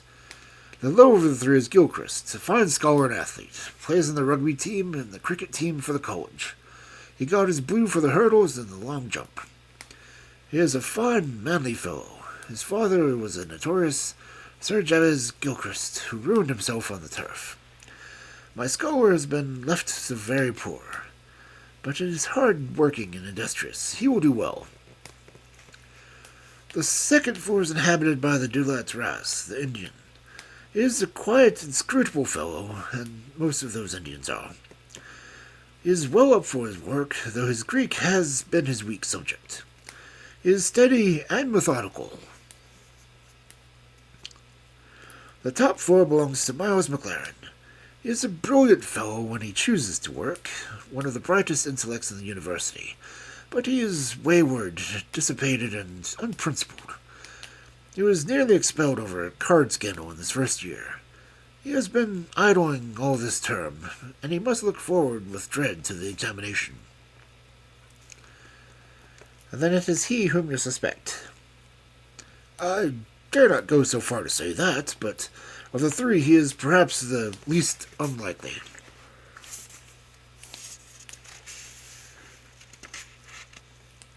"Exactly. Now, Mr. Soames, let us have a look at your servant Bannister." He was a little white-faced, clean-shaven, grizzle-haired fellow of 50. He was still suffering from a sudden disturbance of the quiet routine of his life. His plump face was twitching with all his nervousness, and his fingers could not keep still. "We are investigating this unhappy business, Bannister," said his master. "Yes, sir." "I understand," said Holmes, "that you left your key in the door." "Yes, sir." "Was it not very extraordinary that you should do this on the very day where these papers were inside?" "It was most unfortunate, sir, but I have occasionally done the same thing at other times." "When did you enter the room?" It was 4:30. That's Mrs. Soames' tea time. How long did you stay? When I saw that he was absent, I withdrew at once. Did you look at these papers on the table? No, sir, certainly not. How came you to leave the key in the door? I had a tea tray in my hand. I thought I would come back for the key, then I forgot. Has the outer door a spring lock? No, sir. Then it was open all the time. Yes, sir. Anyone in the room could get in and out. Yes, sir. When Mr. Soames returned and called for you, you were much disturbed. Yes, sir. Such a thing has never happened during the many years that I have been here. I nearly fainted, sir. I understand. Where were you when you began to feel bad? Where was I, sir? Why, here, near the door. That is singular, because you sat down in the chair over yonder in the corner. Why did you pass these other chairs? I don't know, sir. It didn't matter to me where I sat down. I really don't think he knew much about Mr. Holmes. He was looking very bad, quite ghastly. You stayed here when your master left? Only for a minute or so, then I locked the door and went to my room. Whom do you suspect? Oh, I would not venture to say, sir. I don't believe there's any gentleman in the university who is capable of profiting by such an action. No, sir, I'll not believe it. Thank you, that will do, said Holmes. Oh, one more word. You have not mentioned to any of the three gentlemen whom you attend that anything is amiss. No, sir, not a word. You haven't seen any of them? No, sir. Very good. Now, Mr. Soames, we will take a walk to the quadrangle, if you please. Quadrangle. 3 yellow squares of light shone above us in the gathering gloom. Your 3 birds are all up in their nests, said Holmes, looking up. Hello, what's that? One of them seems restless enough. It was Indian, whose dark silhouette appeared suddenly upon his blind. He was pacing swiftly up and down his room. I should like to have a peep at such of them, said Holmes. Is it possible? No difficulty in the world, Holmes answered. This set of rooms is quite the oldest in the college, and it is not unusual for visitors to go over them. Come along, and I will personally conduct you. No names, please, said Holmes as they reached Griller's store. A tall, flaxen-haired, slim young fellow opened it, and made us welcome when he understood our errand. There were really curious pieces of medieval domestic architecture within. Holmes was so charmed with one of them that he insisted on drawing it with his notebook, broke his pencil, and had to borrow one from our host, and finally borrowed a knife to sharpen his own. The curious accidents happened to him in the other rooms of both Indian, the silent little hook-nosed fellow who eyed us askance with his obviously glad when Holmes's architectural studies had come to an end. I could not see that in either case Holmes had come upon a clue for which he was searching. Only at the third did our visit prove abortive. The outer door would not open to a knock, and nothing more substantial than a torrent of bad language came from behind it. "I don't care who you are, you can go to blazes," roared the angry voice. "Tomorrow's an exam, and I won't be drawn by anyone."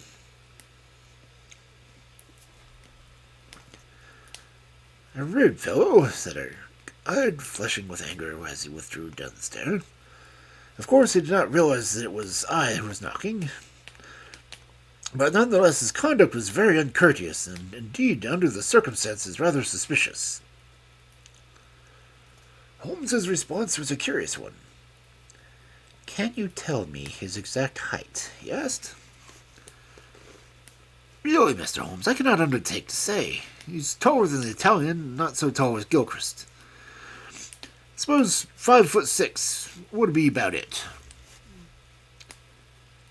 That is very important, said Holmes. And now, Mrs. Holmes, I wish you a good night. Our guide cried aloud at his astonishment and dismay. Good gracious, Mr. Holmes, you're not going to leave me in this abrupt fashion. You don't seem to realize the position. Tomorrow is the examination, and I must make some definite action tonight. I cannot allow the examination to be held and one of the papers has been tampered with. The situation must be faced. You must leave it as it is. I shall drop round to early tomorrow morning and chat the matter over. It is possible that I may be in position when to indicate some course of action. Meanwhile, you change nothing. Nothing at all. Very good, Mr. Holmes. You can be perfectly at ease in your mind. We shall certainly find some way to put you out of your difficulties. I will take the black clay with me, and also the pencil cuttings. Goodbye. When we were out in the darkness of the quadrangle, we again looked up at the windows. The Indian still paced his room. The others were invisible. Well, Watson, what do you think of it? Holmes asked as we came out into the main street. Quite a little parlor game, sort of a 3-card trick, is it not? And there are your 3 men. It must be one of them. Take your choice. Which is yours? Foulmost fellow at the top. He is the one with the worst record, and yet the Indian was a sly fellow also. Why should he be pacing in his room all the time? There's nothing in that. Many men do that in their heart when they're trying to learn anything by heart. He looked at us in a queer way. So would you if a flock of strangers came in on you when you were preparing for an examination the next day, and every moment was of value. No, I see nothing in that. Pencils, too, and knives. All were satisfactory. But that fellow does puzzle me. Who? Why, Bannister, the servant. What's his game in this matter? He impressed me as being a perfectly honest man. So he did me. That's the puzzling part. Why should a perfectly honest man... Well, there's this large stationer's. We shall begin our researches there. There were only 4 stationers of any consequence in the town, and at each Holmes produced his pencil chips and bid high for duplicates. All were agreed that one could be ordered, but that it was not unusual size of pencil that was seldom kept in stock. My friend did not appear to be depressed by his failure, but shrugged his shoulders in half-humorous resignation. Not good, my dear Watson. This, the best and only final clue, has run to nothing. But indeed, I have little doubt that we can build up a significant case without it. By Jove, my dear fellow, it is nearly 9, and the landlady dabbled of green peas at 7:30. What with your eternal tobacco, Watson, and your irregularity of meals, I expect that you should get notice to quit, and that I shall share your downfall. Not, however, before we have solved the problem of this nervous tutor, the careless servant, and the 3 enterprising students. Holmes made no further allusion to the matter of the day, though he sat lost in thought for a long time after our belated dinner. At 8 in the morning he came into my room just as I finished my toilet. Well, Watson, he said, it is time that we went down to St. Luke's. Can you do without breakfast? Certainly. Soames will be in a dreadful fidget until we are able to tell him something positive. Have you anything positive to tell him? I think so. You formed a conclusion? Yes, my dear Watson. I have solved the mystery. But what fresh evidence could you got? Aha! It is not for nothing that I have turned myself out of bed at this untimely hour of 6. I have put in 2 hours' hard work and covered at least 5 miles, with something to show for it. Look at that. He held out his hand. On the palm were 3 little pyramids of black, doughy clay. Why, Holmes, you had only 2 yesterday, and 1 more this morning. It is a fair argument that whatever number 3 came from is also the source of number 1 and 2, eh, Watson? Well, come along and put friend Soames out of his pain. The unfortunate Tudor was certainly in a state of pitiable agitation when we found him in his chambers. In a few hours examinations would commence, and he was still in the dilemma between making the facts public and allowing the culprit to compete for the valuable scholarship. He could hardly stand still, so great was his mental agitation, and he ran towards Holmes with 2 eager hands outstretched. Thank heaven you 2 have come. I feared that you had given up in despair. What am I to do? Shall the examination proceed? Yes, let it proceed by all means. But this rascal shall not compete. You know him? I think so. If this matter is not to become public, we must give ourselves certain powers, and resolve ourselves into a small private court-martial. You there, if you please, Soames. Watson, you here? I'll take the armchair in the middle. I think that we are now sufficiently imposing to strike terror into the guilty beast. Kindly ring the bell. Bannister entered and shrunk back in evident surprise and fear of our judicial appearance. You will kindly close the door, said Holmes.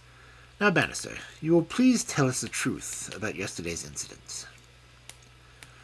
The man turned white to his roots of his hair. I've told you everything, sir. Nothing to add? Nothing at all, sir. Well, then, I must make some suggestions to you. When you sat down in that chair yesterday, did you do so in order to conceal some object which you would have shown to someone who had been in the room? Bannister's face turned ghastly. No, sir, certainly not. It was only a suggestion, said Holmes suavely. I frankly admit that I am unable to prove it, but it seems probable enough that since the movement that Mrs. Sloane's back was turned, you released the man who was hiding in the bedroom. Bannister licked his dry lips. There was no man, sir. Ah, that's a pity, Bannister. Up to now you may have spoken the truth, but now I know that you have lied. The man's face set in sullen defiance. There was no man, sir. Come, Bannister. No, sir, there was no one. In that case, you can give us no further information. Would you please remain in the room? Stand over there by the bedroom door.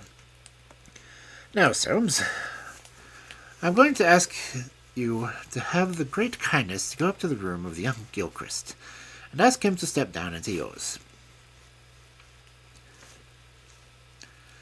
An instant later, the tutor returned, bringing with him the student. He was a fine figure of a man, tall, lithe, agile, with a springy step and a pleasant, open face.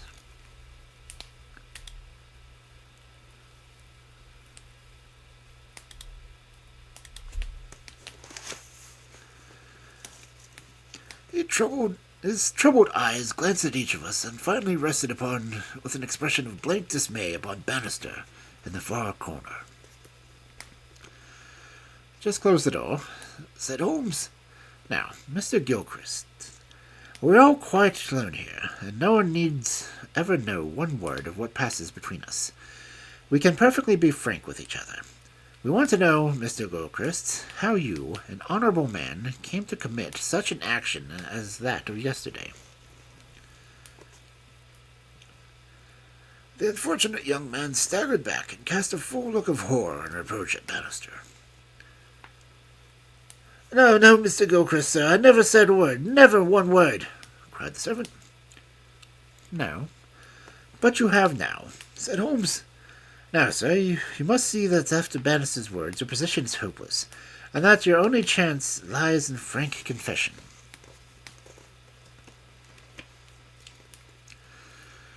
For a moment, Gilchrist was upraised and tried to control his writhing features. The next, he had thrown himself on his knees before the table, and burying his face in his hands, he had burst into a storm of passionate sobbing. Come, come, said Holmes kindly. It is human to err, and at least no one can accuse you of being a callous criminal. Perhaps it would be easier for you if I were to tell Mrs. Holmes what occurred, and you can check me whether I am wrong. Shall I do so? Well, don't trouble to answer. Listen, and see that I can do you no injustice. From the moment, Mrs. Holmes, that you said to me that no one, not even Bannister, could have told that the papers were in your room, the case began to take a definite shape in my mind. The printer could, of course, be dismissed. He could examine the papers in his own office. The Indian I also thought nothing of. If the proofs were in the roll, he would not possibly know what they were. On the other hand, it seemed an unthinkable coincidence that a man should dare to enter a room that, by chance, on that very day, the papers were on the table. I dismissed that. The man who entered knew that the papers were there. And how did I know? When I approached your room, I examined the window. You amused me by supposing that I was contemplating the possibility of someone having, in broad daylight, under the eyes of all the opposite rooms, forced himself through it. Such an idea was absurd. I was measuring how tall a man would need to be in order to see, as he passed, what papers were on the central table. I am 6 feet high, and I could do it with effort. No one less than that would have had a chance. Already, you see, I had reason to think that if one of your 3 students was a man of unusual height, he was the most worth watching of the 3. I entered, and I took you into my confidence as to the suggestion of the side table. Of the center table, I made nothing until your description of Gilchrist, who you mentioned that he was a long-distance jumper. Then the whole thing came to me in an instant, and I only needed certain corroborative proofs, which I speedily obtained. What happened was this. The young fellow was employed his afternoon and got to the athletic grounds, where he had been practicing the jump. He returned carrying his jumping shoes, which were provided, as you are well aware, with several sharp spikes. As he passed your window, he saw, by means of his great height, these proofs upon your table, and conjectured what they were. No harm would have been done had it not been for that he passed your door and perceived the key, which he had been left by your careless servant. A sudden impulse came over him to enter and see if those were indeed the proofs. It was not a dangerous exploit, for he could always pretend that he had simply looked in and asked a question. Well, when he saw the proofs that they were indeed, it was then he yielded to temptation. He put his shoes on the table. It was that you put the chair near the window. Gloves, said the young man. Holmes looked triumphantly at Bannister. He put his gloves on the chair, and then he took these proofs, sheet by sheet, to copy them. He thought the tutor must return by the main gate, and that he would see him. As we know, he came by the side gate. Suddenly he heard him at the very door, and there was no possible escape. He forgot his gloves, but he caught up his shoes and darted out of the bedroom. You observe that the scratch on the table is right with one on the door. It deepens in the direction of the bedroom door. That in itself is enough to show that the shoe had been drawn in that direction from the culprit had then taken refuge. The earth round the spike had been left on the table, and a second sample was loosened and fell to the bedroom. I may add that I walked into the athletic grounds this morning and saw the tenacious black clay is used in the jumping pit, and carried away some specimen of it, together with some of the fine tan and sawdust that is strewn over to prevent the athlete from slipping. Have I told the truth, Mr. Gilchrist? The student had drawn himself for it. Yes, sir, it's true, he said. Good heavens! Have you nothing to add? Cried Holmes. Yes, sir, I have. But the shock of this disgraceful exposure has bewildered me. I have a letter here, Mr. Holmes, which I wrote you early this morning in the middle of a restless night. It was because I knew that my sin had found me out. Here it is, sir. You will see that I have determined not to go in for the examination. I've been offered a commission at the Rhodesian police, and I am going to South Africa at once. I am indeed pleased to hear that you did not intend to profit from your unfair advantage, said Holmes. But why did you change your purpose? Gilchrist pointed to Bannister. There's the man who set me on the right path, said he. Come now, Bannister, said Holmes. It will be clear to you from what I have said that you not only could have let this young man out since you left the room, and must have locked the door when you went out. As to his escaping by that window, it was incredible. Can you not clear up the last point in this mystery and tell us the reasons for your actions? It was simple enough, if you only had known. But with all your cleverness, it was impossible that you could know. Time was, I was the butler of old Sir Jabez Gilchrist, the gentleman's father. When he was ruined, I came to the college as a servant, but I never forgot my old employer because he was down in the world.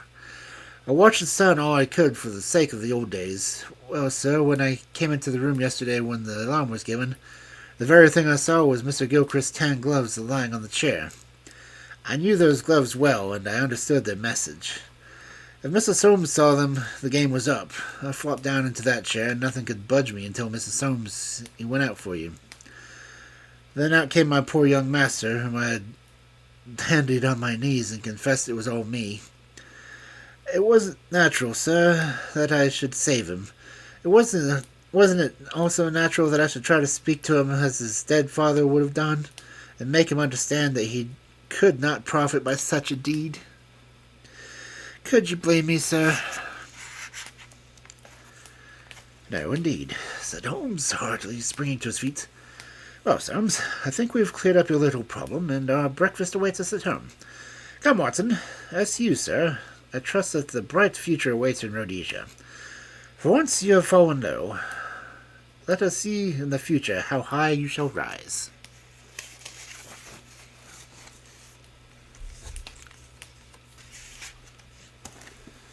Yay!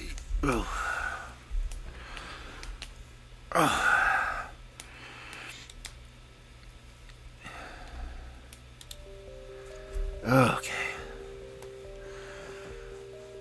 2 stories. Not bad.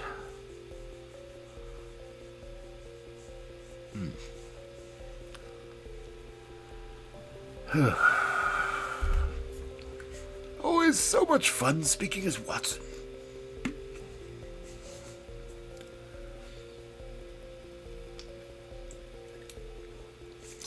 But it really does bother the back of my throat to try to keep up such particular vocal structure.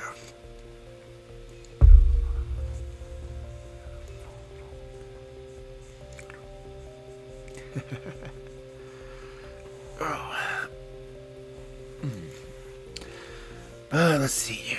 Who was on that we can raid?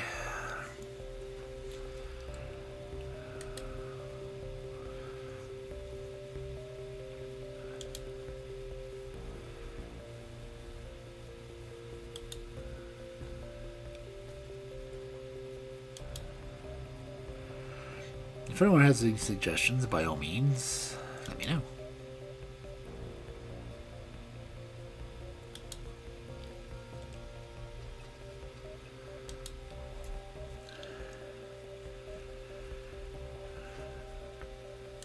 I'm just kind of going down my list to see who all I follow that's on right now. Since no one uses the title Storytime for anything.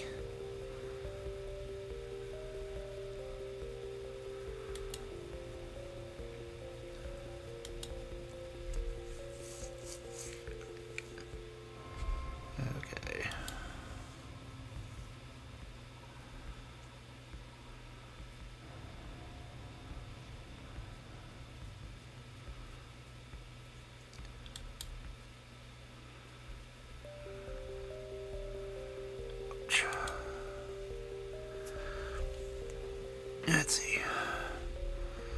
I always hate the fact I can't open more windows to check to see who's on, because it'll just cause my computer to lag more. Ugh. Ouch.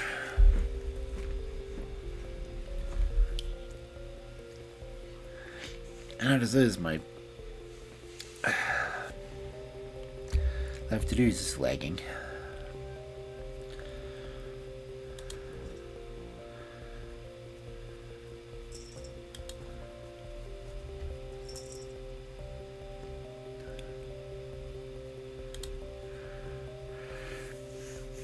Let's see. Haven't I rated for a while?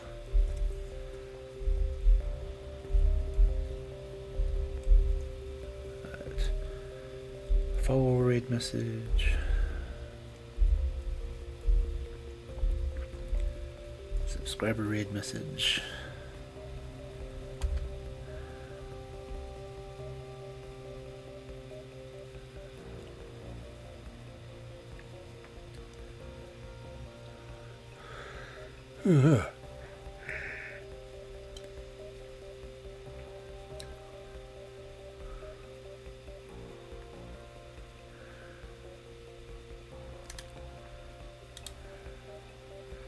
There's a double in chat. What the heck's a double?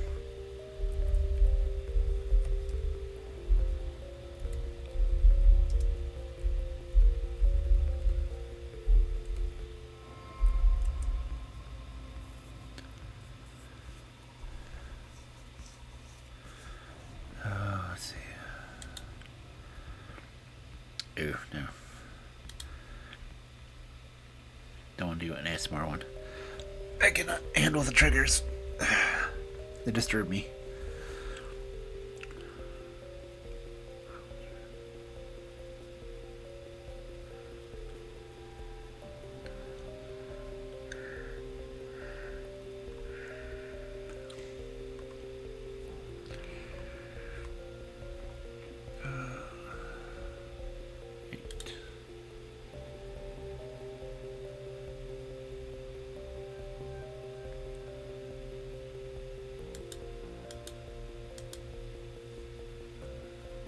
Dang. I really don't know how to read. I got too many friends.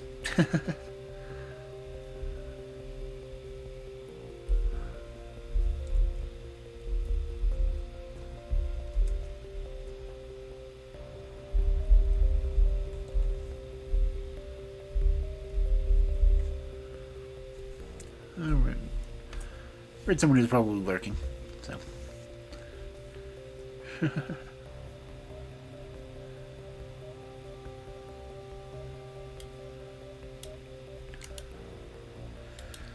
Okay. Yeah. Thank you everyone for coming in, and I hope you all have a good evening, good night, or good morning, or whichever you may be in. So yeah.